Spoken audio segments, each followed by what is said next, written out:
have designed a production of Parsifal which is going to China, where it will be the first ever Parsifal seen in the country. How does that feel?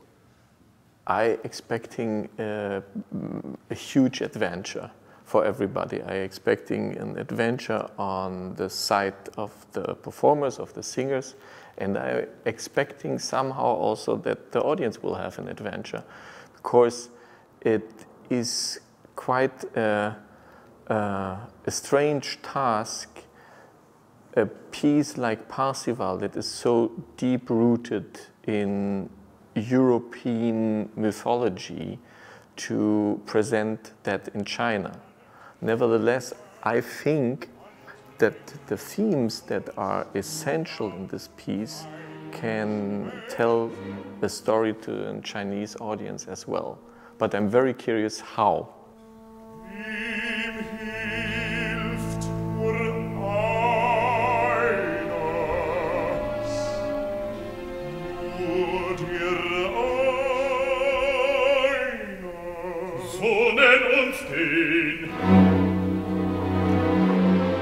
What specifically did you come to with in terms of ideas when embarking on a new stage design of Parsifal?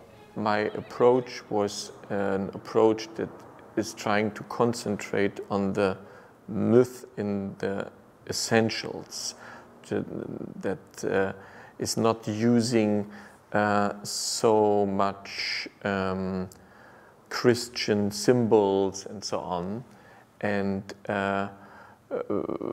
trying to show Parsifal as a figure, or as understands Parsifal like a road movie.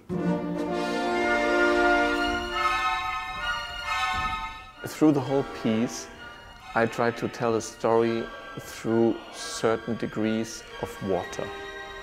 It starts for me in a world where the people waiting for a very long time, maybe even captured in a situation like in the deep sea, very depressed, and something must change. So, and then it continues in this form until we have in the end some kind of an ice block on stage. When the task first came to me, of course I studied all kinds of stage designs that are done already for Parsifal to find my way to the piece. And I discovered that there are basically two directions of doing the piece. The one direction is a very minimal, symbolic, reduced way, and in terms of the space. And the other way is, I would call it the messy way, to put as much as possible things and props on stage and so on. And then for a while I struggled that I must take side to one or the other, and then in the end I think I ended up with something in between.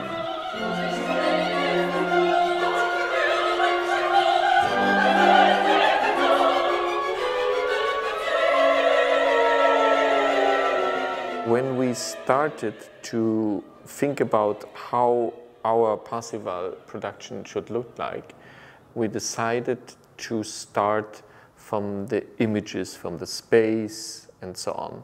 And in a normal opera production environment, of course, the PR people and the Festspielhaus, they want to know where the whole production goes.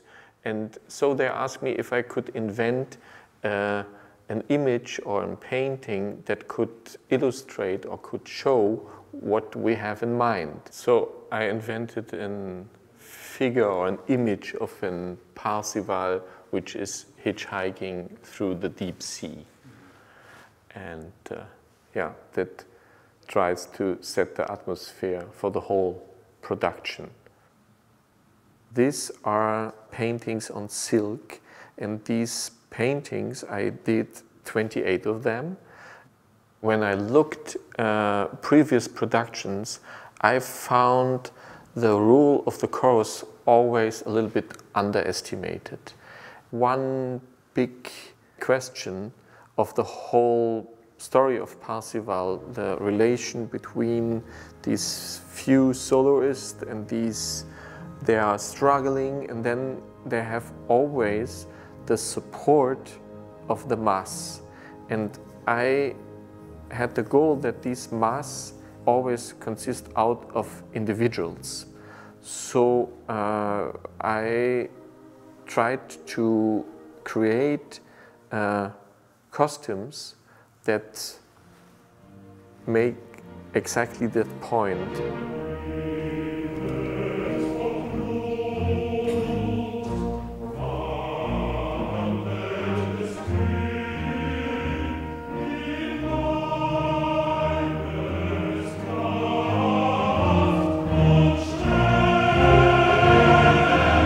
Is it possible to separate Wagner's ideology from Wagner's music?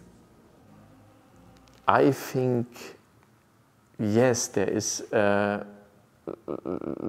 no other way, and there are thousands of examples in history, in art history, where these are two completely separate things.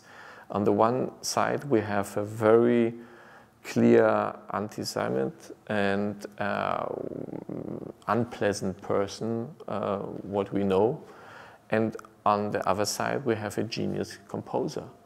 And I had a lot of discussions or talks with friends from Israel that are they are able to admire the music. The greatest Wagner fans that I know, they live in Israel. So there is no problem. The problem is when you're not mentioning both at the same time. I think you should constantly, when you do Wagner production, remind the people that there was this side as well. That's kind of a double-sided figure.